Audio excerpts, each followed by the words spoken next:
নমস্কার, আমি আশিস। সনাতন ধর্ম কেবল ইতিহাস নয়, এক আত্মজ্ঞান, মনস্তত্ত্ব ও চেতনার বিজ্ঞান, যার শিকড় বেদ ও উপনিষদে। আজ আমি আপনাদের সামনে রামায়ণের এক গভীর অর্থ উন্মোচন করতে এসেছি। আমরা রামায়ণকে কিভাবে দেখি তার উপরেই নির্ভর করে এর প্রকৃত তাৎপর্য আমরা কতটা উপলব্ধি করতে পারি। রামায়ণ যদি কেবলমাত্র একটি পৌরাণিক কাহিনী, রাজনৈতিক ইতিহাস বা রাজ পরিবারের বর্ণনা হয়, তবে আমরা এর আধ্যাত্মিক ও চেতনাগত শক্তি সম্পূর্ণ হারিয়ে ফেলি। রামায়ণ আসলে বেদের প্রতীকী ব্যাখ্যা, উপনিষদের আত্মজ্ঞান ভিত্তিক প্রয়োগ এবং চেতনার বিবর্তনের এক ধারাবাহিক মানসিক নাট্য। এর প্রতিটি চরিত্র, প্রতিটি স্থান, প্রতিটি ঘটনা এক একটি গভীর আধ্যাত্মিক স্তরের প্রতীক। এটি কেবল অতীত দিনের কোনো রাজা রানীর গল্প নয়, বরং মানুষের আত্মিক যাত্রার এক চিরন্তন রূপক। রাম, সীতা, দশরথ, জনক, অযোধ্যা এরা কেউই কোনো নির্দিষ্ট মানুষ, ঐতিহাসিক ব্যক্তিত্ব বা কোনো ভৌগোলিক অবস্থান নন।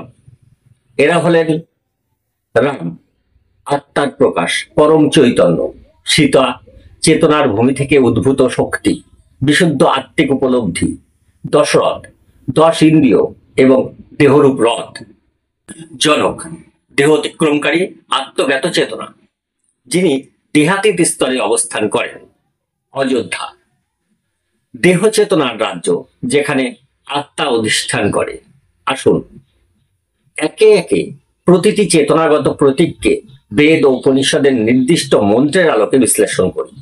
অযোধ্যা, দেহরূপ চেতনার শহর। অথর্ববেদে অযোধ্যাকে বর্ণনা করা হয়েছে এভাবে: অষ্টচক্রা নবদ্বারা দেবানাং পুর অযোধ্যা, তৎসং হিরণ্যং কোশ স্বর্গ জ্যোতিষাবৃত। এর অর্থ, এই দেহনগরীর 8টি চক্র অর্থাৎ শক্তি কেন্দ্র এবং 9টি দ্বার রয়েছে। এটি দেবতাদের নগরী অযোধ্যা। এর অভ্যন্তরে রয়েছে হিরণ্যকোষ অর্থাৎ স্বর্ণতুল্য চেতনার কেন্দ্রে অবস্থিত আত্মা, যা দিব্য জ্যোতি দ্বারা আবৃত। এই শ্লোকটি মানব দেহকে একটি নগরীর সঙ্গে তুলনা করেছে। 8টি চক্র বলতে মানব দেহের মূলাধার থেকে সহস্রার পর্যন্ত অবস্থিত 8টি প্রধান শক্তি কেন্দ্রকে বোঝানো হয়েছে, যা কুণ্ডলিনী যোগেও বর্ণিত। 9 দ্বার হলো মানব দেহের 9টি উন্মুক্ত পথ: 2টি চক্ষু, 2টি কান, 2টি নাসিকা, মুখ, বায়ু এবং প্রস্থ।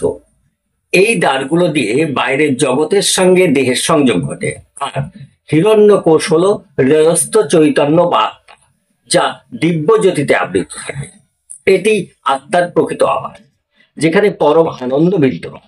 অতএব অযোধ্যা বলতে সেই দেহরূপ চেতনার রাজ্যকে বোঝানো হয়েছে, যেখানে আত্মা বাস করে এবং যা অজ্ঞানতার দ্বারা জয় করা যায় না।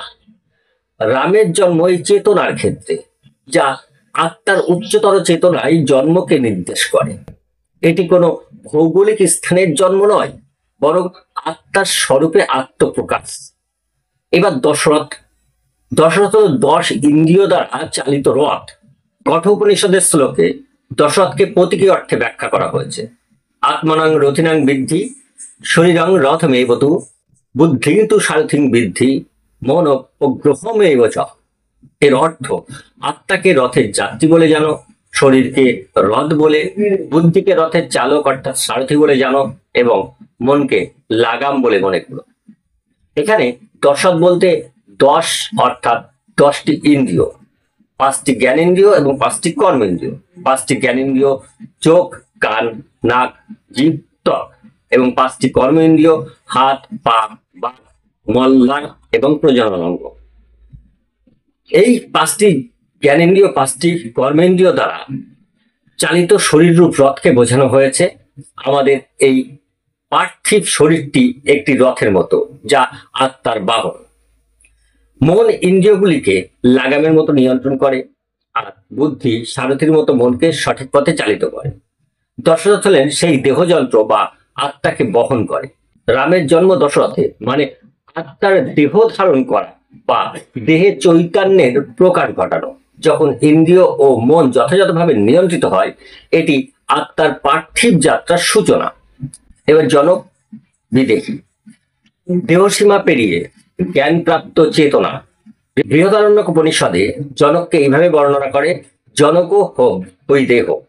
এর অর্থ তিনি জনক যিনি বিদেহী, অর্থাৎ দেহে থেকেও দেহে আবদ্ধ নন, দেহাতীত। এখানে জনক শব্দটি জন ধাতু থেকে এসছে, যার অর্থ জন্ম দেওয়া। এখানে জনক বলতে সেই চেতনাকে বোঝানো হয়েছে যা জ্ঞান ও উপলব্ধির জন্ম দেয়। বিদেহী হলেন যিনি দেহে বাস করেও দেহের প্রতি কোনো আসক্তি বা অভিমান রাখেন না, যিনি দেহাতীত সত্যকে উপলব্ধি করেছেন। জনক ছিলেন এমন এক উচ্চ স্তরের জ্ঞানী যিনি পার্থিব বন্ধন থেকে মুক্ত ছিলেন। সুতরাং জনক মানে এমন এক চৈতন্য স্তর যা দেহের সীমাকে অতিক্রম করে জ্ঞান ও ধ্যানে স্থিত। সীতার জনক ছিলেন বিদেহী, যার অর্থ সীতা সেই বিশুদ্ধ আত্মিক স্তর থেকে জন্মেছেন যেখানে চেতনার শক্তির প্রকাশ ঘটে, পার্থিব আসক্তি থেকে মুক্ত অবস্থায়। এটি আধ্যাত্মিক জ্ঞানের উচ্চতম ধাপের প্রতীক। সীতা দেহভূমি ছেড়ে চেতনার প্রস্ফুটন। ঋগ্বেদে সীতাকে বিশেষ মহিমায় বর্ণনা করে, অর্বাচী সুভাগে ভব শীতে বন্দামহেতা যথানা সুফলাশ ইন্দ্র শীতং নিগৃহতু তাং বিষাণু যচ্ছতু সানা পরশতি দুহা উত্তরামুত্তরং সমম। এর অর্থ, হে সীতা, তুমি আমাদের কাছে শুভ ফলদায়িনী হও। ইন্দ্র তোমাকে ধারণ করুক, উষা তোমাকে পুষ্ট করুক, তুমি আমাদের উন্নত দান করো। শীত ধাতু, যার অর্থ হলো ছেদন বা ভেদ করা। এর থেকেই সীতা নামটি এসেছে। এটি নির্দেশ করে সেই শক্তিকে যা ভূমিকে ভেদ করে বা ছিঁড়ে উপরে উঠে আসে, যা দেহের প্রতীক। এটা কেবল ভূমিজ নন, তিনি দেহরূপ ক্ষেত্র থেকে জেগে ওঠা এক মহাশক্তি। সীতার ভূমি থেকে উৎপন্ন হওয়ার কাহিনী প্রতীকী অর্থে বোঝায় যে বিশুদ্ধ চেতনা শক্তির প্রকাশ দেহের সীমাবদ্ধতা ভেদ করে ঘটে। তিনি আত্মিক জাগরণের এবং পার্থিব বন্ধন ছিন্ন করার প্রতীক। সীতা মানে দেহরূপ ভূমিকে ছিঁড়ে আত্মার জাগরণ ঘটানো, তাই তাকে ভূমি থেকে উৎপন্ন দেখানো হয়েছে। তিনি সেই পবিত্র শক্তি যা আত্মাকে উচ্চতর উপলব্ধির দিকে ধাবিত করে। রাম পরম চৈতন্য ব্রহ্মতত্ত্ব। রাম তাপনীয় উপনিষদে রামের প্রকৃত স্বরূপকে সুস্পষ্টভাবে ঘোষণা করে, রাম পরম ব্রহ্ম। এর অর্থ রামই পরম ব্রহ্ম, তিনি চেতনার সর্বোচ্চ রূপ। রাম শব্দটি রম ধাতু থেকে এসেছে, যার অর্থ আনন্দে অবস্থান করা বা রমণ করা। রাম হলেন সেই আনন্দময় সর্বব্যাপী আত্মা যিনি প্রতিটি জীবসত্তায় বিরাজমান। তিনি কোনো নির্দিষ্ট রাজা বা মানুষ নন, তিনি আত্মার প্রকাশ, চৈতন্যের পরকাষ্ঠা। তিনি সেই শক্তি যিনি দেহ ও ইন্দ্রিয় রথকে চালনা করে চূড়ান্ত আত্মানন্দে স্থিত হতে সাহায্য করে। রামের চরিত্র সেই পরম ব্রহ্মের প্রতীক যিনি নিরাকার, নিত্য এবং সর্বব্যাপী। তিনি কোনো ইতিহাসের অংশ নন, বরং এক কলাতীত সত্যের প্রকাশ। ইতিহাসের ব্যক্তি নন, চেতনার প্রতীক। বাল্মীকি রামায়ণে প্রচুর পরিমাণ খাওয়ার ব্যবস্থা আছে। টাইম তো মারিচকে ওই রকম ভাবে মারার পর তারপর তার মনে হলো যে বাড়ি যাচ্ছি। এবারে তিনি 3 রকমের হরিণ মেরে নিয়ে বাড়ি যাচ্ছেন কাঁধে ঝুলিয়ে। 3 রকম, 3 কিসিম, রুরু, পৃষত ইত্যাদি 3 রকমের কিসিমের হরিণ ঝুলিয়ে যাচ্ছেন। বনের মধ্যে বাস্তু পুজো হবে, বনের মধ্যে তিনি কুটির তৈরি করছেন। প্রথম যে কুটির নির্মাণ হলো, লক্ষণকে বললেন যাও তুমি একটা হরিণ ধরে নিয়ে এসো, সেটা শিকার করে নিয়ে এসো এবং সেটাকে রোস্ট করে তারপরে সেটার বাস্তু পুজোয় কাজে লাগলো। এই তো রামচন্দ্র, তাই না? আর সীতাও খেতেন না, এটা তার বলার কোনো মানে নেই। যারা তাকে মানব রাজা ভাবে তারা গভীর ভ্রান্তিতে নিমগ্ন। প্রচলিত ধর্মীয় ভাবনায় বহু মানুষ রামচন্দ্রকে একজন ঐতিহাসিক রাজা, এক মানব অবতার বা কোনো কল্পিত পৌরাণিক চরিত্র মনে করে। কেউ কেউ আবার ত্রেতা যুগে তার জন্মস্থান অযোধ্যার ভৌগোলিক অবস্থান খোঁজেন। সীতা ও রামের বিবাহস্থল হিসাবে মিথিলার মন্দির দেখেন বা রামসেতুকে পাথরের কাঠামো বলে প্রমাণ করতে চান, কিন্তু এই দৃষ্টিভঙ্গিগুলো সম্পূর্ণ ভ্রান্ত। এটি রামায়ণের প্রকৃত তাৎপর্যকে বিকৃত করে এবং বেদ ও উপনিষদের গভীর আধ্যাত্মিক বিজ্ঞানের প্রতি অবজ্ঞা করে। যদি রাম একজন ইতিহাস ভিত্তিক মানুষ হতেন, তবে তাকে পরব্রহ্ম বলে উপনিষদ ঘোষণা দিত না, তাকে রথী নয় রথের সারথি হিসাবে ব্যাখ্যা করা হতো না, তাকে সর্বব্যাপী আনন্দরূপ চৈতন্য হিসাবে বর্ণনা করা হতো না। তার জন্ম হতো দেহের বাইরে কোনো নগর বা প্রাসাদে, চেতনার রাজ্যে নয়।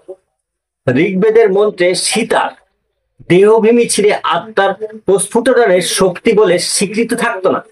রাম কোনো কালেরই মানুষ নন, তিনি কালাতীত চেতনার অবস্থান। উপনিষদের বক্তব্য স্পষ্ট, রাম পরম ব্রহ্ম। রাম রামতাপিনী উপনিষদে পরিষ্কার ভাবে বলে, রাম হচ্ছেন পরম ব্রহ্ম, চূড়ান্ত আত্মস্বরূপ। জনক বৈদেহ। বৃহদারণ্যক উপনিষদ জানায়, জনক ছিলেন দেহাতীত, তার কন্যা সীতা দেহ ছিঁড়ে আত্মপ্রকাশের প্রতীক। অষ্টচক্র নবদ্বারা দেবানাং পুর অযোধ্যা। অথর্ববেদ ব্যাখ্যা করে অযোধ্যা একটি চেতনা ক্ষেত্র, এটি 9টি দ্বার ও অষ্টচক্র রয়েছে, সেখানে আত্মার অবস্থান। এসব স্পষ্ট ঘোষণা করেন, কেউ যদি রামকে কেবল একজন সাধারণ মানুষ ভাবে, তবে সে নিজেই তার আত্মচেতনাকে দেহ ইতিহাসে আবদ্ধ করে ফেলে। এটি আত্মার প্রকৃত মুক্তিতে বাধা দেয়। রাম ছিলেন না, রাম আছেন। মানবের মতো রাম জন্মান না, মরেন না, তিনি চৈতন্যের রূপে প্রতিটি আত্মার মধ্যে বিদ্যমান। যদি কেউ আত্মার ভাষা বোঝে, তবে সে রামকে নিজের ভিতরে অনুভব করে। কিন্তু কেউ যদি রামকে কোনো কল্পিত যুগের রাজা, মন্দিরের প্রতিমা বা কোনো মাটি কাদা প্রাসাদের বাসিন্দা ভাবে, তবে সে আত্মাকে দেহে বন্দি করে ফেলে। এই সংকীর্ণ দৃষ্টিভঙ্গি তাকে প্রকৃত আধ্যাত্মিক উপলব্ধি থেকে দূরে সরিয়ে রাখে। উপসংহারে বলা যায়, রামায়ণ সাধারণ ইতিহাস নয়, এটি একটি চেতনার বিজ্ঞান। বেদ ও উপনিষদের গভীরে লুকিয়ে থাকা প্রতীক, ধ্যান, চেতনা ও সাধনার নাট্যরূপ। রাম, সীতা, দশরথ, জনক, অযোধ্যা, এরা সকলেই এক একটি অন্তরাত্মার স্তর বা রূপান্তর চিহ্ন, যারা আত্মার পথে আমাদের দিশা দেখায়। এটি আমাদের শেখায় কিভাবে আমাদের নিজেদের মধ্যে দেবত্বকে জাগিয়ে তুলতে হয়। এবার সাধারণ মানুষদের ভ্রান্তি এত বড় কেন? কারণ তারা বেদ পড়ে না, তাই তার গভীরতা বোঝে না। উপনিষদের প্রতীকী অর্থ বোঝে না, তাই আক্ষরিক অর্থেই আটকে থাকে। আত্মার ভাষা শোনে না, তাই ভেতরের সত্যকে অনুভব করে না। চেতনার বিজ্ঞানকে নিছক ইতিহাস বানিয়ে ফেলে, আধ্যাত্মিকতাকে জাগতিক করে তোলে। তারা রামের ভিতর শুধু একজন রাজা দেখে, আত্মাকে দেখে না। তারা সীতাকে শুধুই একজন স্ত্রী ভাবে, চেতনার উত্থানকে উপলব্ধি করে না। তারা দশরথকে একজন রাজা ভাবে, 10 ইন্দ্রিয় চালিত দেহরথ বোঝে না। শেষ কথা বলতে হয়, যে রাম জন্মান তিনি মরেন, যে রাম মৃত তিনি কেবল ইতিহাস। কিন্তু যে রাম চেতনা, তিনি চিরঞ্জীবী, সর্বব্যাপী, অখণ্ড আনন্দরূপ পরমাত্মা। তাকে ইতিহাসে খোঁজা নয়, হৃদয়ে জাগানোই প্রকৃত ভক্তি। ধন্যবাদ।